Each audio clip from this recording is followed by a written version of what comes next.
Olivia had loved the piano for as long as she could remember. Her earliest memory was standing on her tiptoes at age 4, tiny fingers pressing down on the cool ivory keys of her grandmother's old upright piano. The deep resonating sound that filled the small living room had felt like magic. 22 years later, that same feeling still washed over her whenever she played. She wasn't a prodigy, not by any stretch of the imagination, but what she lacked in natural talent, she made up for with dedication and heart. The community center where Olivia taught beginner piano lessons was nothing fancy. The walls needed a fresh coat of paint, and the floor creaked in certain spots, but the room had excellent natural light and a decent piano. Most importantly, it was affordable for families who couldn't pay for expensive private lessons. "Remember to curve your fingers, like you're holding a small apple," Olivia demonstrated to 10-year-old Lily, whose tongue poked out of the corner of her mouth as she concentrated on positioning her hands correctly. "Like this?" Lily asked, adjusting her small fingers over the keys. "Perfect." Olivia smiled, feeling that familiar warmth that came whenever a student made progress. "Now let's try that C major scale again, nice and slow." As Lily carefully played each note, Olivia glanced at the clock. After this lesson, she needed to rush across town to the university where she was working on her PhD in music therapy. Her dissertation focused on how specific tones and musical patterns could help people processing trauma, something she had experienced firsthand after her brother returned from military service with PTSD. When Lily's mother arrived to pick her up, Olivia quickly gathered her notes and teaching materials. "She's really improving," Olivia told the mother. "She practiced her scales this week, I can tell." "That's because she adores you," Lily's mother replied with a genuine smile. "Piano lessons used to be a battle. Now she can't wait for Thursdays." Those simple words carried Olivia through her crowded bus ride to the university. She might not be performing at Carnegie Hall, but she was making a difference. In her own small way, the university's music department occupied one of the oldest buildings on campus, a grand structure with high ceilings and windows that stretched from floor to ceiling. Normally, Olivia loved the building's quiet dignity, but today she felt a knot forming in her stomach as she approached. The department was hosting a reception for visiting music scholars, and her advisor had insisted she attend. "It's networking, Olivia," Dr. Rivera had explained when Olivia tried to excuse herself. "Your research is important and people need to know about it. Besides, Professor Gregory Walsh will be there." The name had made Olivia's palms sweat. Everyone in the classical music world knew Gregory Walsh, the brilliant, intimidating pianist whose recordings had won countless awards and whose technical precision was legendary. He was spending a semester as a visiting professor, and though Olivia had managed to avoid direct contact with him so far, her luck had finally run out. The reception was already in full swing when Olivia arrived. Faculty members and distinguished guests mingled around a table of refreshments, the murmur of conversation filling the room. Olivia slipped in quietly, hoping to find Dr. Rivera, make a brief appearance, and then escape to the library. "Ah, Olivia!" Dr. Rivera spotted her immediately, waving her over to a small group near the grand piano. "I was just telling Professor Walsh about your research." Olivia's heart sank as she approached the circle. Gregory Walsh was exactly as she had imagined, tall and distinguished with silver-streaked dark hair and sharp eyes that seemed to evaluate everything they landed on. He held a glass of wine casually in one hand while the other gestured as he spoke. "Fascinating," he was saying, though his tone suggested the opposite. "And you believe simple tonal patterns have more therapeutic value than complex compositions?" "In certain contexts, yes," Dr. Rivera answered before Olivia could speak.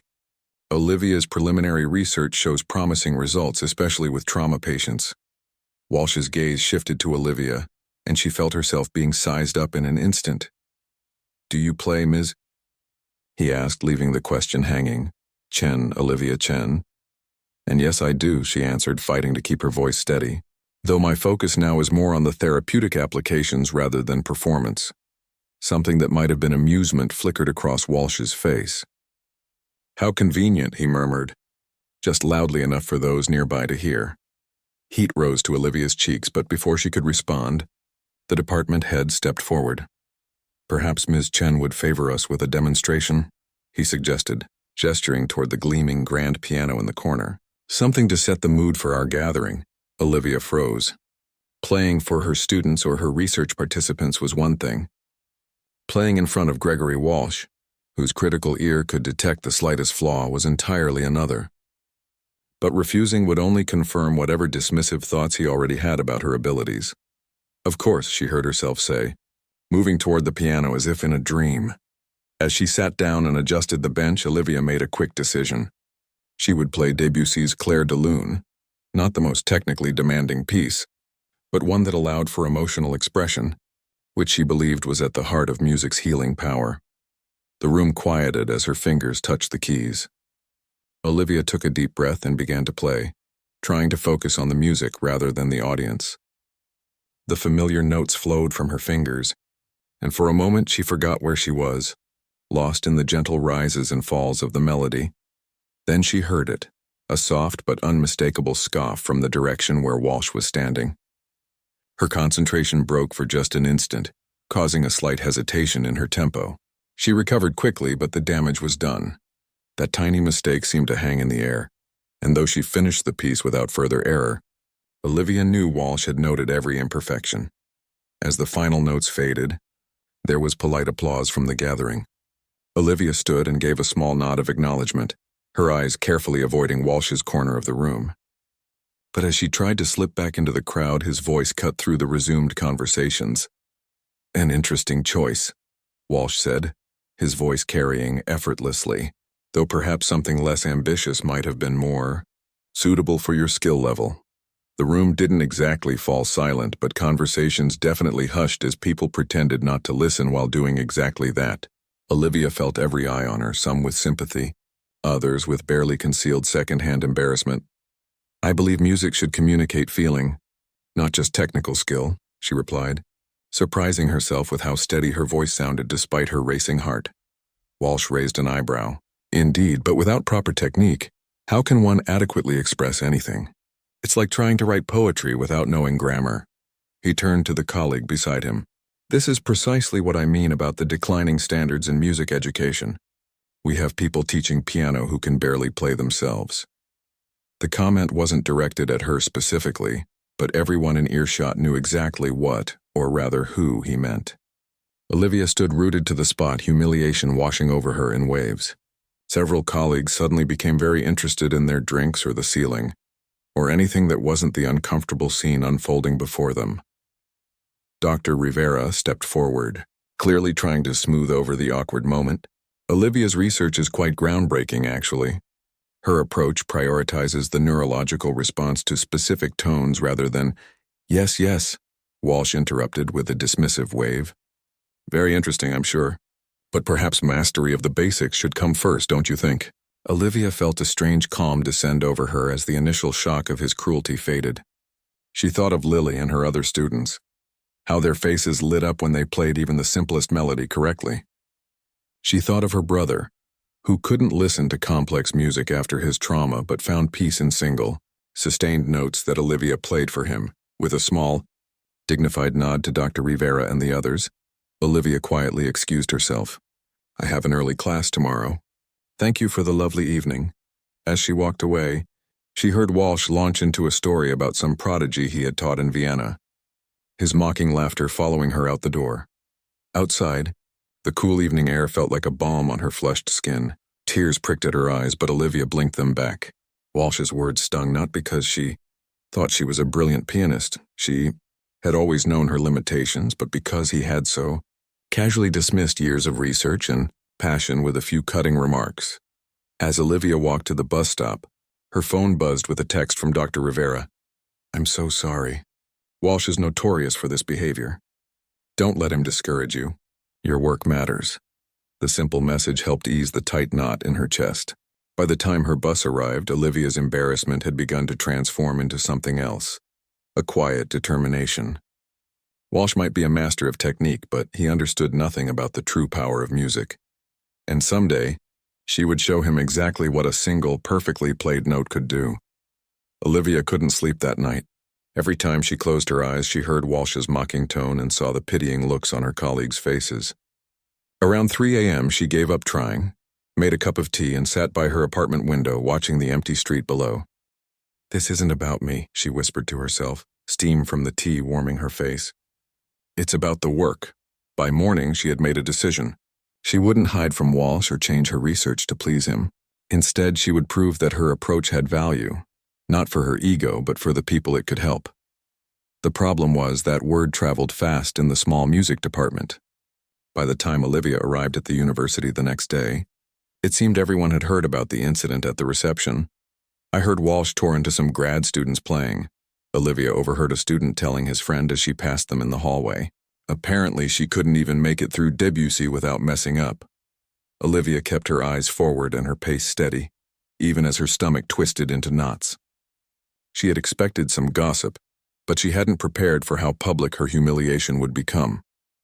When she arrived at the community center that afternoon, even that safe space felt tainted.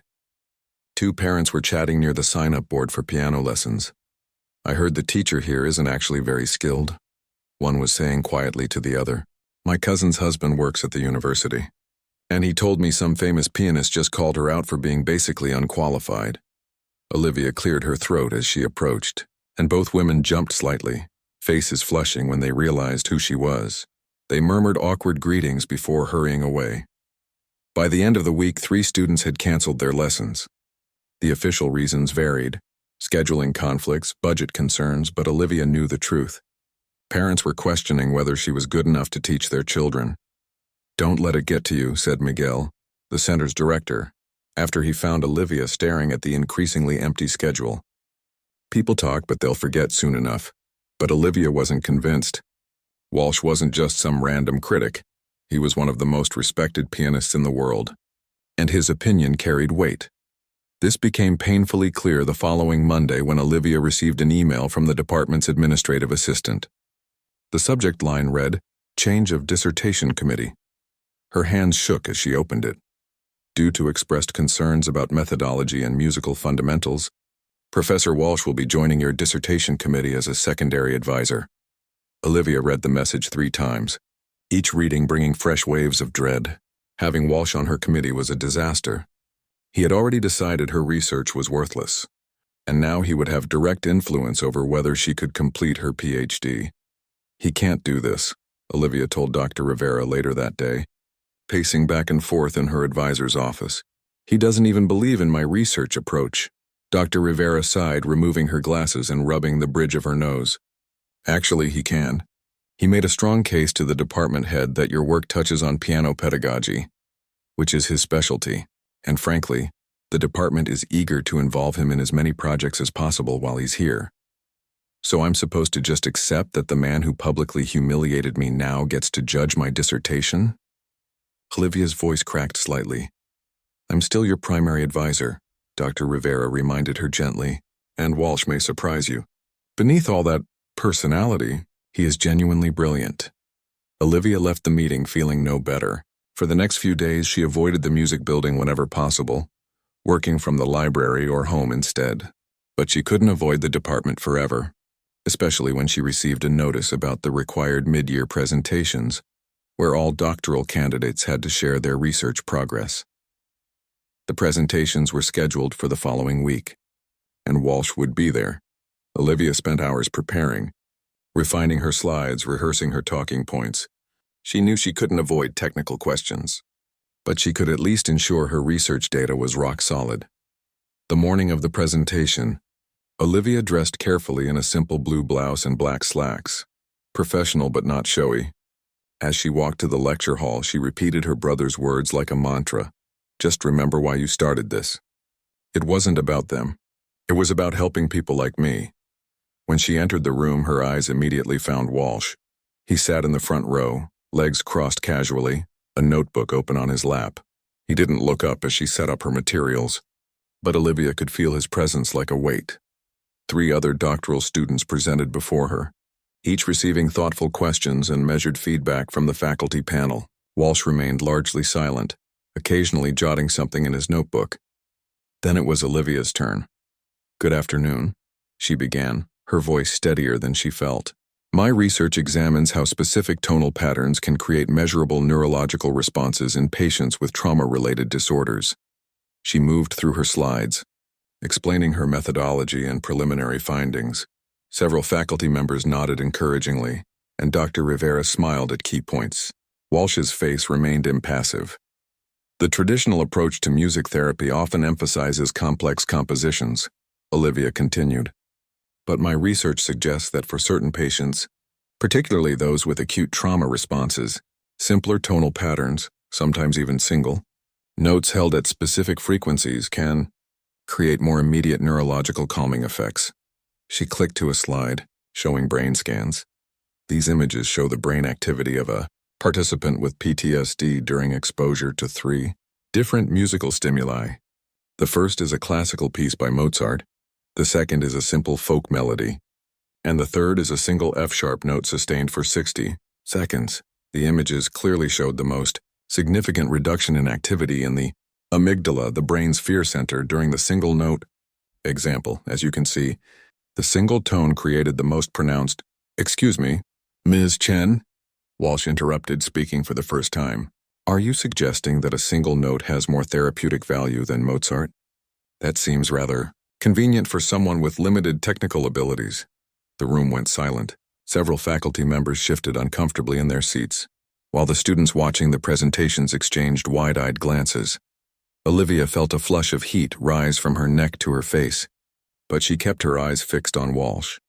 "I'm suggesting that for specific trauma responses, yes, simpler tonal structures can sometimes be more effective. This isn't about what's musically superior in a conventional sense. It's about what creates the desired neurological response." Walsh leaned forward, elbows on his knees. "And have you considered that your results might simply reflect the limitations of your own playing? Perhaps a properly performed Mozart would show different results." Before Olivia could respond, Dr. Rivera cut in. "The recordings used in the study were standardized professional recordings, Professor Walsh, not performed by Ms. Chen herself. That information is in the methodology section of the handout." Walsh didn't look at Dr. Rivera, keeping his gaze fixed on Olivia. "Even so, it seems rather convenient that your research suggests technical mastery is unnecessary for therapeutic benefit." Olivia took a deep breath. She thought of her brother, of Lily, of all the people she'd seen respond to simple musical patterns when complex music was too overwhelming. "With respect, Professor Walsh, this isn't about convenience. It's about effectiveness. My research doesn't suggest that all music therapy should use single notes, only that different neurological conditions respond to different types of musical input. For some patients, especially those with acute trauma, complex music can actually trigger rather than soothe." She clicked to her next slide, which showed the same brain scan comparison for 3 different patients with varying trauma backgrounds. As you can see, the pattern is consistent across participants. "This isn't about my playing abilities, it's about how the human brain processes sound during trauma response." For a moment, Walsh was silent, studying the scans with narrowed eyes. Then he made a small notation in his notebook and sat back. "Interesting theory," he said finally, his tone making it clear he was far from convinced. "But theories require proof.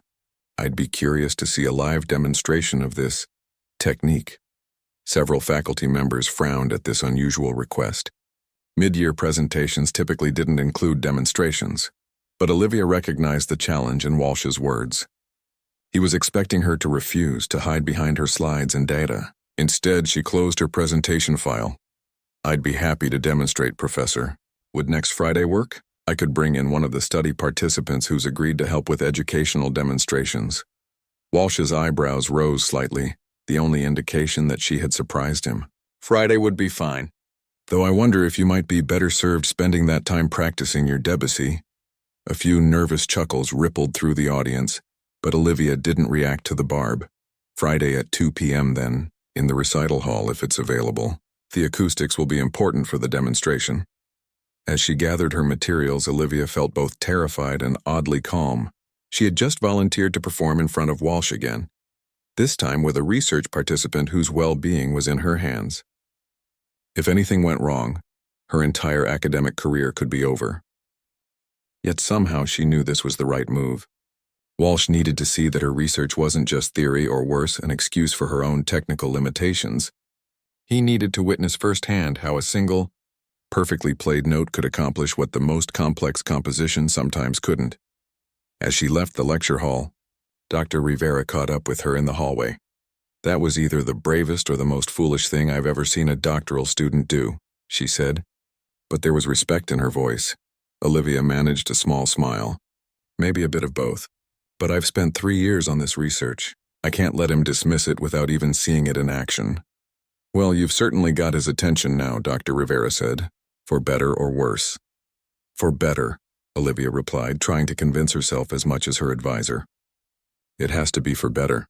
The days leading up to Friday felt both endless and too short. Olivia spent every spare moment preparing for the demonstration, reviewing her research data, and practicing the specific tonal techniques she would need to use. She also needed a participant. She had several options from her research study, but for a demonstration this important there was really only one choice. You want me to do what? Her brother Thomas asked when she called him. They sat at a small cafe near campus, far enough from the music department that they wouldn't run into any faculty members. Just come to a demonstration of the therapy we've been doing, Olivia explained, stirring her coffee absently. The same exercises as always. The only difference is some professors will be watching. Thomas frowned. He'd been home from his 3rd deployment for almost 2 years now, but loud noises and crowds still triggered his anxiety. It had taken months of coaxing before he'd agreed to try Olivia's experimental therapy in the first place. I don't know, Liv. Being a guinea pig for your research is one thing. Being put on display is something else. You wouldn't be on display, Olivia insisted. They'd be observing me and the technique, not you. And you know how much this could help other veterans if we can prove it works. That was the angle she knew would convince him. Thomas might resist doing things for himself, but he never hesitated to help others who were struggling the way he had. He sighed, running a hand through his short hair. Fine, but I'm not talking to any of these professor types afterward. I do the session, show them my brainwaves or whatever, and then I'm out. Deal, Olivia agreed, relief washing over her. And Tom? Thank you. The next 3 days passed in a blur of preparation. Olivia coordinated with the neuroscience department to borrow their portable EEG machine, which would display Thomas's brain activity in real time during the demonstration. She reserved the recital hall and arranged for the university's best piano to be available. She also practiced, not complex pieces to impress Walsh, but the precise control needed to produce the exact tonal quality her research had found most effective. Hitting the right note was easy. Playing it with the specific pressure, duration, and resonance that triggered the desired neurological response was far more challenging. By Friday morning, Olivia felt as prepared as she could be. She dressed simply in black pants and a green blouse, professional but not distracting. When she met Thomas outside the recital hall, he looked uncomfortable in his button-down shirt and khakis. "You okay?" she asked, noting the tension in his shoulders. "Just get this over with," he muttered, though he managed a small smile to soften his words. Inside, the recital hall was already filling up. Olivia had expected Walsh and perhaps a few other faculty members, but apparently word had spread. At least 20 professors and graduate students were taking seats, including the entire music therapy department and several researchers from neuroscience. Dr. Rivera gave her an encouraging nod from the front row, and there, sitting directly in the center of the front row with a notebook open on his lap, was Walsh. His expression was neutral, but Olivia could sense the skepticism radiating from him. The sight of the unexpected crowd made Thomas freeze in the doorway. Olivia saw his breathing quicken, a sure sign his anxiety was rising. "Too many people," he whispered, taking a half-step backward. Olivia put a gentle hand on his arm. "Focus on me, just like we practice. They're not here for you, they're here for the science." Thomas took a deep breath and nodded, his jaw clenched but determined. Dr. Patel from the neuroscience department had already set up the EEG equipment on a small table near the piano. She greeted Thomas warmly and began attaching the sensors to his scalp with practiced efficiency, explaining each step as she worked. "These will just read the electrical activity in different parts of your brain," she told him. "You won't feel anything at all." Once Thomas was set up in a comfortable chair facing away from the audience, with the EEG monitor positioned so that both Olivia and the observers could see it, Dr. Rivera stood to introduce the demonstration. "Thank you all for coming. Today, doctoral candidate Olivia Chen will be demonstrating the practical application of her research on targeted tonal therapy for trauma response. The volunteer participant has given full consent for this demonstration and data collection. She gestured to Olivia, who stepped forward, fighting to keep her hands from shaking. Good afternoon, Olivia began. My research focuses on how specific tonal patterns affect neurological responses in individuals with trauma-related conditions. Today, I'll be demonstrating 3 different musical stimuli and their effects on the participant's brain activity, which you'll be able to observe in real time on the monitor. She glanced at Walsh, who was watching her with that same impassive expression, then continued. First, I'll play a brief excerpt from Mozart's Piano Sonata No. 16 in C major, a piece often used in traditional music therapy settings. Olivia sat at the piano and began to play. The familiar melody filled the recital hall, her fingers moving smoothly over the keys. She played well, not brilliantly but competently, and she could see Walsh making notes, presumably about her technique. But Olivia wasn't focused on Walsh, she was watching Thomas and the EEG monitor. As the cheerful Mozart piece continued, the screen showed increased activity in Thomas's amygdala, the brain's fear center, and his breathing had become more rapid. His fingers gripped the arms of the chair tightly. Olivia finished the piece and turned to the audience. As you can see on the monitor, this type of complex, structured music actually increased activity in areas associated with anxiety and stress responses in our participant. She let the data sink in for a moment before continuing. Next, I'll demonstrate a simple folk melody, the type of music more commonly used in contemporary music therapy for trauma patients. This time, Olivia played a gentle, repetitive melody, the kind of soothing tune that might be used as a lullaby. It was even simpler than the Mozart piece, with a predictable pattern and gentle rhythm. On the monitor, Thomas's brain activity showed some improvement, less activation in the amygdala, more in areas associated with emotional processing. His breathing had slowed slightly, but his posture remained tense. Olivia completed the melody and again addressed the audience. The simpler melody shows improvement but still triggers some stress response. Now I'll demonstrate the technique that my research has found most effective for acute trauma responses. This was the moment everything hinged on. Olivia took a deep breath, positioned her hands over the keyboard and played a single F sharp. Not just pressing the key, but applying precise pressure and timing based on her research findings. She held the note, letting it resonate throughout the hall, its pure tone filling the space with a single perfect sound. As the note continued, something remarkable happened on the EEG monitor. Activity in Thomas's amygdala decreased dramatically, while areas associated with calm and emotional regulation lit up. His breathing visibly slowed, his shoulders relaxed, and his grip on the chair loosened. Olivia sustained the note for exactly 60 seconds, then allowed it to fade naturally. The recital hall fell into complete silence as everyone stared at the EEG readings. Thomas's brain had shifted from a state of high alert to deep calm in the span of a minute. Dr. Patel was the first to speak. "These readings are remarkable," she said, moving closer to examine the monitor. "The shift in amygdala activity alone is significant, but we're also seeing increased activity in the prefrontal cortex and decreased activity in the hypothalamic pituitary adrenal axis, exactly what we'd hope to see in successful anxiety reduction." Olivia stood from the piano bench and faced the audience. "This is consistent with the findings in my research. For certain types of trauma response, particularly acute PTSD triggers, the brain responds more favorably to simplified tonal input. The single note played with specific pressure and resonance creates a focusing effect that interrupts the trauma response cycle." She glanced at Thomas, who gave her a small nod. His face had relaxed, the tension around his eyes gone. "The implications for therapy are significant," Olivia continued. "Traditional music therapy often assumes that complex, beautiful music is inherently more therapeutic. My research suggests that for trauma patients, the opposite may be true. Sometimes a single note played with precision and intention can accomplish what an entire sonata cannot." She looked directly at Walsh for the first time. Technical virtuosity has tremendous value in performance settings, but in therapeutic contexts, different skills become paramount: precision in producing specific tonal qualities rather than the ability to play complex pieces flawlessly. Whispers broke out among the audience as faculty members turned to discuss with their neighbors. Dr. Rivera was beaming proudly. While several neuroscience professors were examining the EEG data with obvious interest, Walsh, however, remained silent, his expression unreadable as he studied both Olivia and the monitor. Finally, he closed his notebook and stood. "An interesting demonstration, Ms. Chen," he said, his voice giving away nothing of his thoughts, "though I would like to see more rigorous controls before drawing such sweeping conclusions about music therapy as a whole."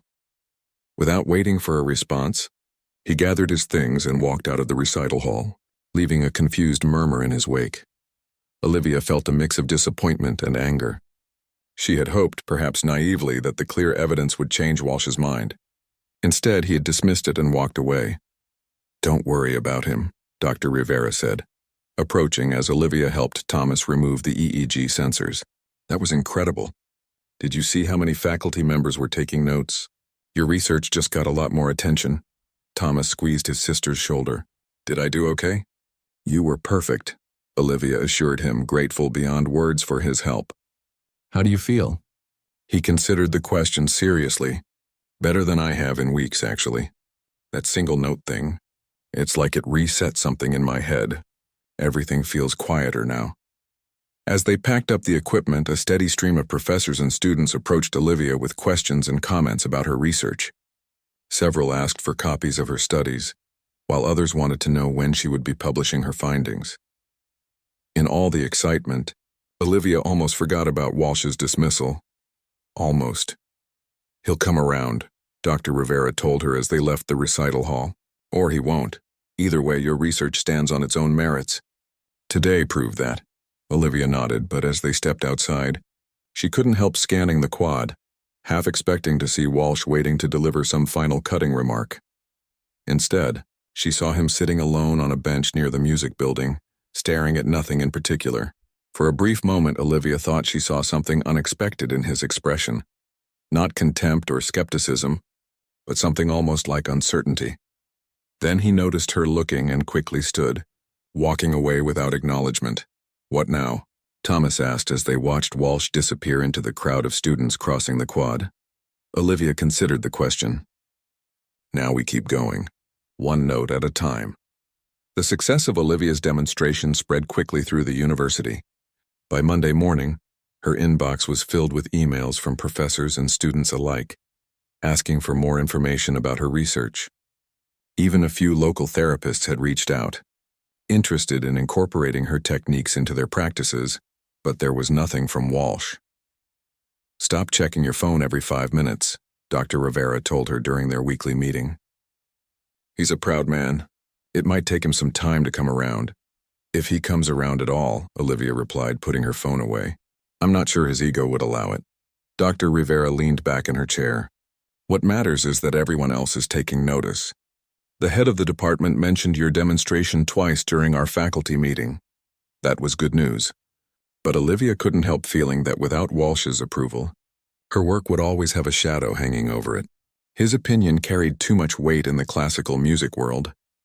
As the week progressed, Olivia threw herself into her research, refining her techniques and documenting every detail of the successful demonstration.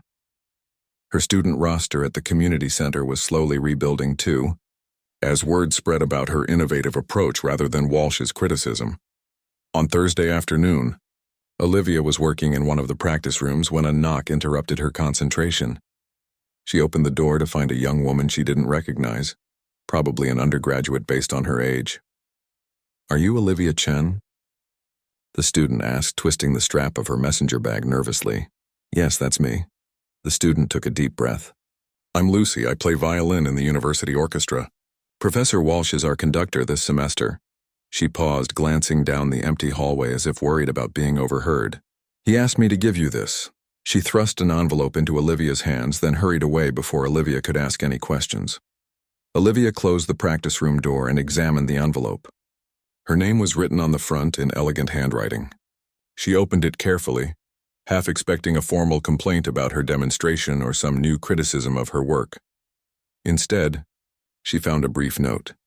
"Ms. Chen. The Boston Symphony Orchestra is performing tonight at 8 p.m. Their principal cellist suffers from performance anxiety. Perhaps your research might interest him. If you wish to attend, a ticket will be waiting at the box office. G. Walsh. Olivia read the note 3 times, trying to understand what it meant. Was this a genuine invitation or some new test? Walsh's motives were never straightforward. She called Dr. Rivera, who was equally puzzled. It could be an olive branch, her advisor suggested, or it could be nothing. Walsh is known for being enigmatic. Should I go? Dr. Rivera didn't hesitate. Absolutely. The Boston Symphony is one of the best in the world, and networking opportunities like this don't come along every day. Just be prepared for anything. That evening, Olivia dressed in her nicest black dress, simple but elegant, and made her way to the concert hall downtown. Sure enough, an envelope with her name on it was waiting at the box office. Inside was a ticket for a seat in the 10th row center section, one of the best in the house.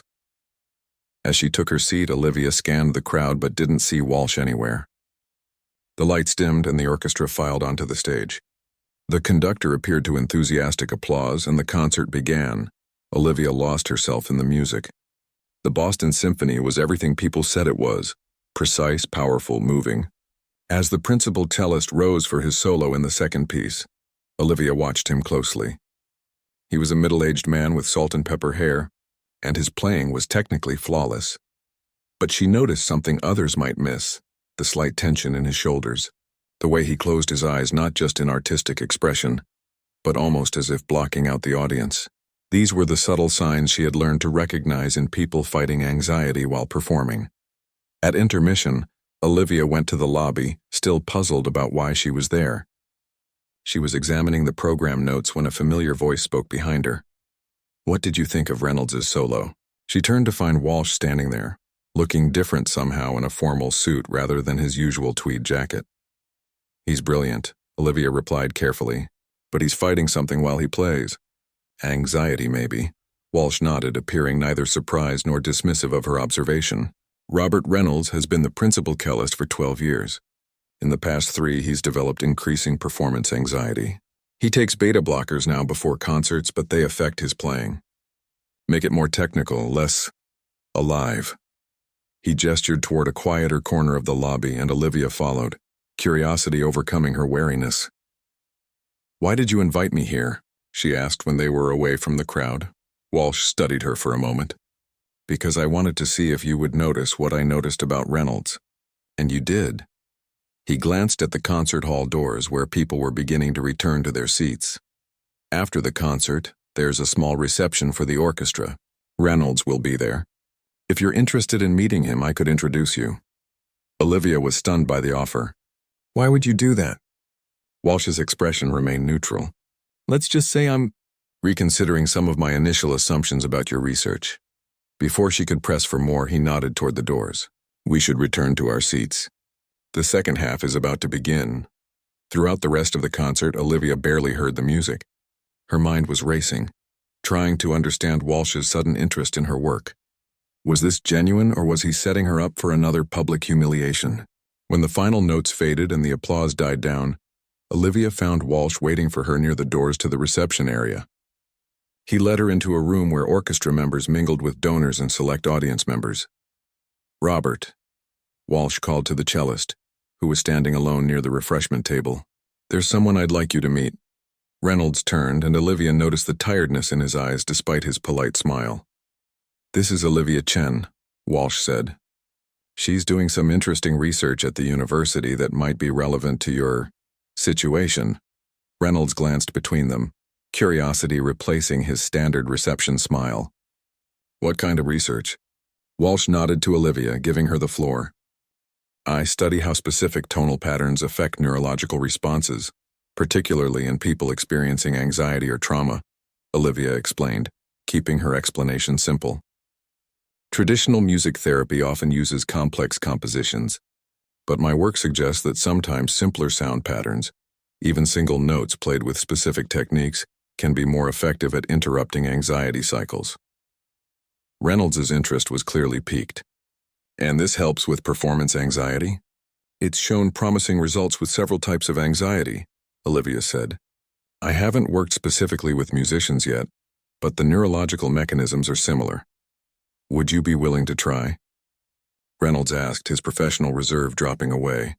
I've tried everything, meditation, medication, therapy. Nothing quite works.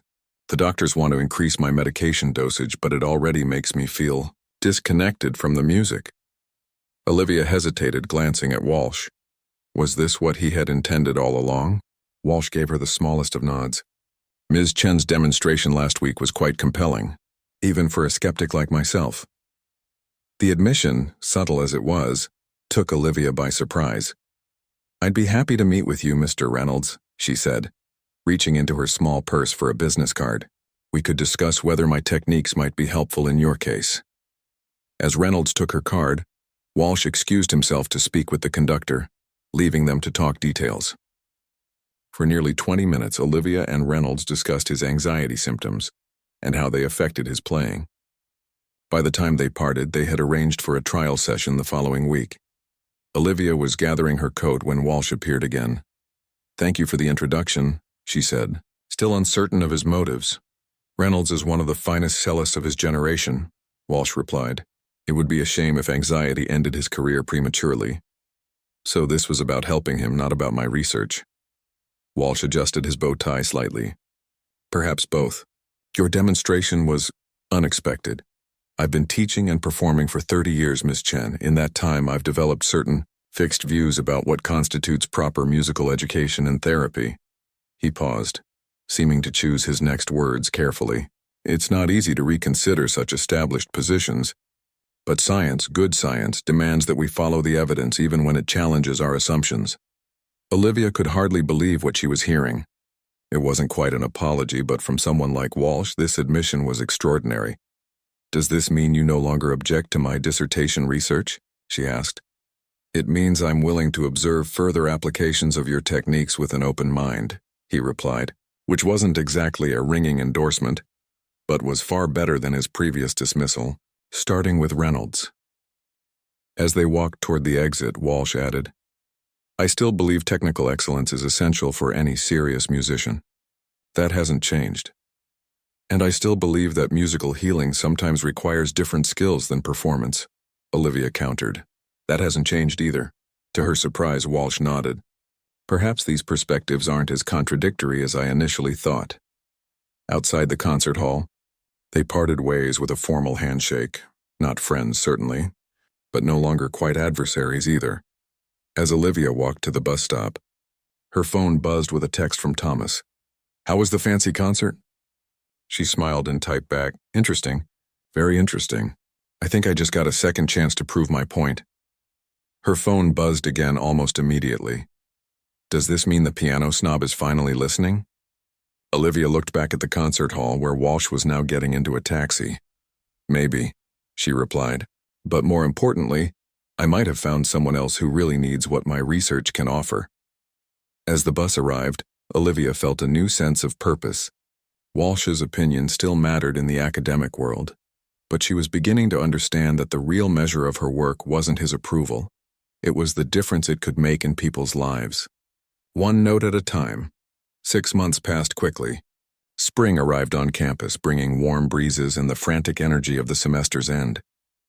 For Olivia, these months had been the busiest and most rewarding of her academic career. Her work with Robert Reynolds had exceeded all expectations. After just 3 sessions using her single-note therapy techniques, the cellist reported a significant reduction in his performance anxiety. By the 5th session, he had begun tapering off his medication with his doctor's supervision. And by the 8th session, he had performed his first solo in years without pharmaceutical help, a feat that earned a standing ovation and glowing reviews from critics who noted a renewed, emotional depth to his playing word spread quickly through the classical music community. Soon, other performers with similar struggles began reaching out to Olivia. What had started as a single case study for her dissertation had grown into an informal clinic, with Olivia working with musicians from orchestras across the country. Most surprisingly, Walsh had become, if not an outright supporter, at least not an obstacle. He observed several of Olivia's sessions with Reynolds, taking meticulous notes and occasionally offering suggestions about the musical elements of her approach. He never apologized for his initial dismissal of her work, but his actions spoke louder than any words could have.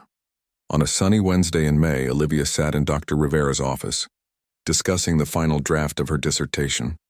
"The committee's preliminary feedback is excellent," Dr. Rivera said, smiling as she handed Olivia a folder of comments. "Even the most skeptical members are impressed with your results. The Reynolds case study is particularly compelling." Olivia flipped through the pages, heart racing when she reached Walsh's comments. His handwriting was precise and elegant, much like his piano playing. She expected criticism, but instead found thoughtful questions and even a few suggestions for strengthening her conclusion. "Walsh seems almost supportive," Olivia said, unable to keep the surprise from her voice. Dr. Rivera chuckled. "I think grudgingly impressed might be more accurate. But from him, that's practically a standing ovation."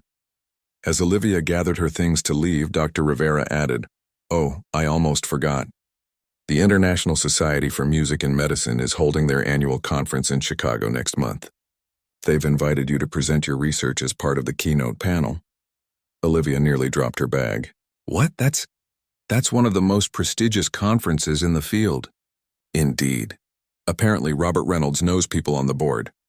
He was quite persuasive about the value of your work." The news was overwhelming. The conference was attended by the top researchers and practitioners in music therapy from around the world. Having her work featured there could open doors she had never imagined possible. "There's one more thing," Dr. Rivera said, her expression unreadable. "Walsh has also been invited to present." The organizers thought having both perspectives, traditional musical excellence and innovative therapeutic approaches, would make for an interesting dialogue. Olivia's excitement dimmed slightly. Working alongside Walsh in limited capacities was one thing. Presenting on the same panel was quite another. Despite his softening attitude, she still felt the sting of his initial mockery whenever they interacted. "Do I have to decide right away?" "Take a day or two," Dr. Rivera advised. "But Olivia, this is an incredible opportunity, regardless of who else is presenting." Olivia mulled over the decision all day, even discussing it with Thomas over dinner that evening. "So let me get this straight," her brother said as he helped himself to more pasta. "You're hesitating about a career-making opportunity because the guy who was a jerk to you might also be there?" "Put that way, it did sound ridiculous. It's not just that," Olivia tried to explain. "What if he uses the platform to undermine my work? Or what if we end up arguing in front of everyone? The music therapy world is small. I can't afford to make enemies." Thomas shook his head. "The Liv I know wouldn't back down from a challenge, especially not when her research could help people like me." He had a point. She had started this journey to help people, not to avoid conflict or seek approval. If Walsh still had doubts about her approach, better to address them directly in a professional forum than to hide from the conversation. The next morning, Olivia emailed Dr. Rivera accepting the invitation. The month leading up to the conference passed in a blur of preparation. Olivia refined her presentation, practiced her talking points, and even bought a new suit for the occasion, a deep blue one that made her feel confident and professional. She didn't see much of Walsh during this time. He was busy with end-of-semester recitals and his own preparation for the conference. The few times they passed each other on campus, he gave her a polite nod but nothing more. The day before they were both scheduled to fly to Chicago, Olivia received a brief email from him, Ms. Chen.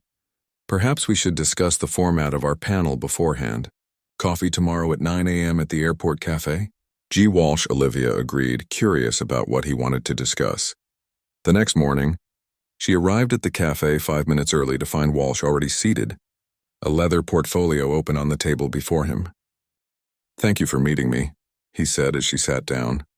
"I thought it prudent to ensure our presentations don't contradict each other too severely." Olivia ordered a coffee before responding. "I wasn't planning to contradict you at all, Professor Walsh. My research stands on its own merits. It doesn't require criticizing traditional approaches." Walsh seemed to consider this a diplomatic answer. "But we both know our perspectives differ significantly." "Different doesn't have to mean contradictory," Olivia pointed out. "Maybe they're complementary," Walsh raised an eyebrow. "How so?" "Your approach focuses on technical excellence and the full expression of complex musical works. Mine explores how simplified tonal patterns can address specific neurological needs. Both have value in different contexts." "Like Reynolds," Walsh said thoughtfully. "His technical skills were never the issue. It was the psychological barriers preventing him from accessing those skills fully. Olivia nodded, surprised by his insight. Exactly.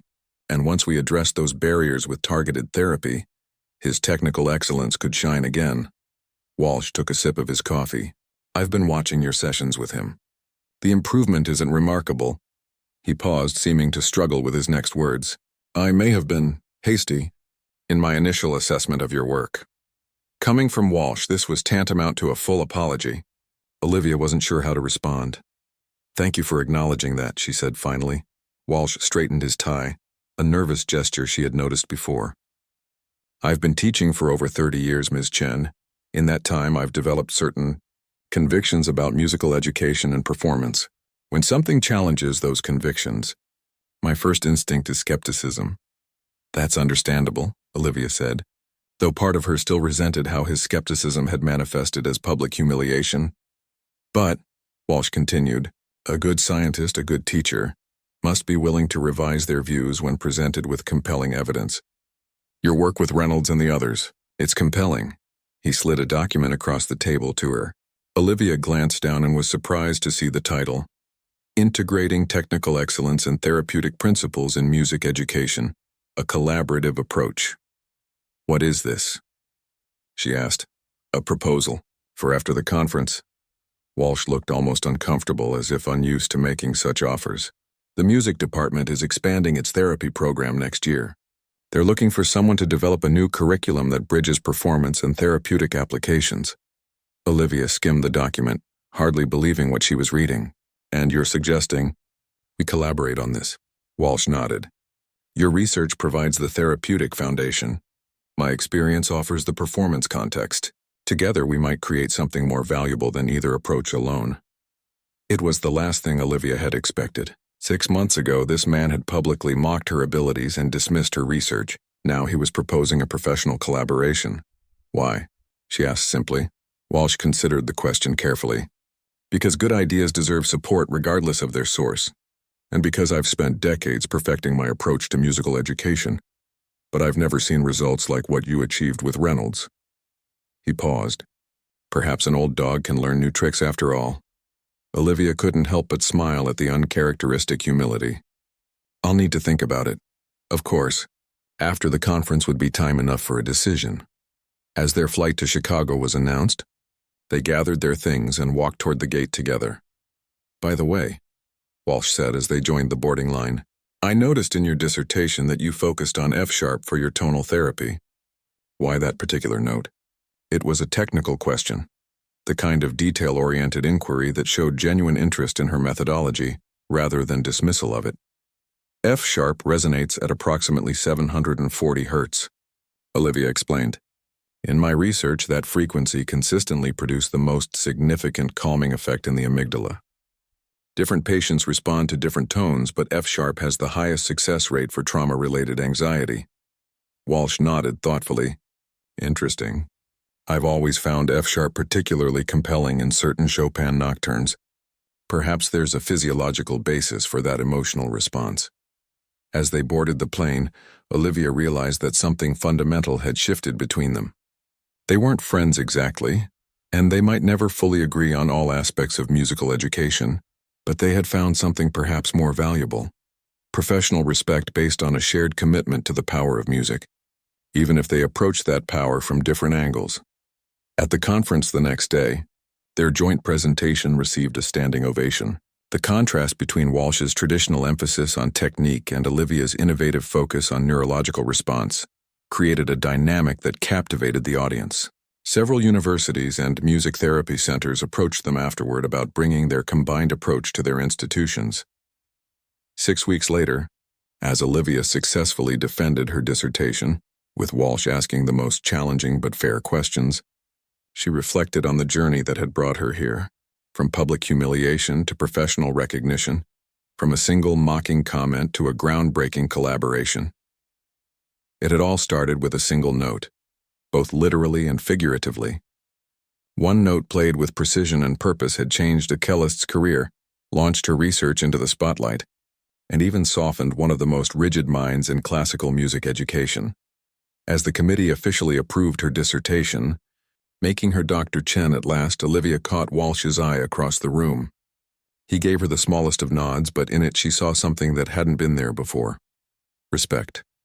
Sometimes, Olivia thought as she accepted congratulations from her colleagues, the most powerful music isn't the most complex. Sometimes it's just one perfect note, played at exactly the right moment, that changes everything.